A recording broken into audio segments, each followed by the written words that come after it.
Gondzo ra vutomi byanga. Se ndzi fike emahandzeni ya tindlela. Va ka hina. Se ndzi koloye hi yo oxa. Ndlela leyi ndzi yi fambeke yi tele mahlwehlwe. A hi swigodo, a hi swigodo. Ndzo tshamela ro khudlunyiwa. Ndzi ya ku ga le kule le. Swilondzo swa ku vaviseka naswona swi ku vuyavuyani. A swi fehli veritanani mi ta vona. Leri gondzo a ndzi fiki emakumu ka rona. Mina se ndzi karhele va ka hina. Xinyami na xona xi ku vuyavuyani. Matihlo byi ndzi nga ha koti ku vona. Maxele ya tshamele ku cinca. Nkungwa na wona wu ku vuyavuyani.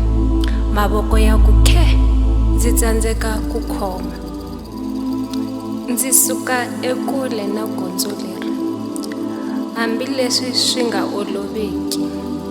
Ndzi ni ku tshemba leswaku ndza ha ya ekule. Gondzo ra vutomi byanga. Gondzo ra vutomi byanga a ri olovi. Ri tele swiganga kambe swiendlo ku hava.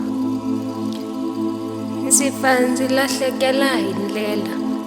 Ndzi pfumala ni un'we wo ndzi pfuna ku yi lava. Ndzo vindzavindzeka ndzexe manani.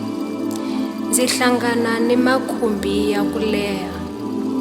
A ndza ha koti no vona swa mundzuku. Ndzi hlangana ni milambu leyo enta. Kambe ku hlambela do swa tsandza. Swidziva i swidziva. Kasi ndzi hanya kwihi mino? Onge se ndzo fana ni mbaha lowu tsandzekaka ku tshikela mandza. Ndzi hlangana ni makhwati ya vutomi. Tinghala tona ti lomo, ti cinamile ni meno, ti file na hi ndlala. Ndzi khandziya ni misinya.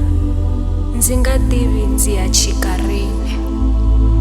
Hikuva ndzi chava timelembe. Ndzi tivutisa swivutiso swo pfumala tinhlamulo. Vutomi lebyi byi ndzi khome hi voko ra nsimbi. Leswi ko va maxangu manani. A na vele xilondzo xi vava mun'wayi. Xana mundzuku wu ndzi tela na yini ke? Leri gondzo ra vutomi byanga a ri ndzi ringananga. Ndzi ta ri famba ndzi kala ndzi fika emakumu ka rona.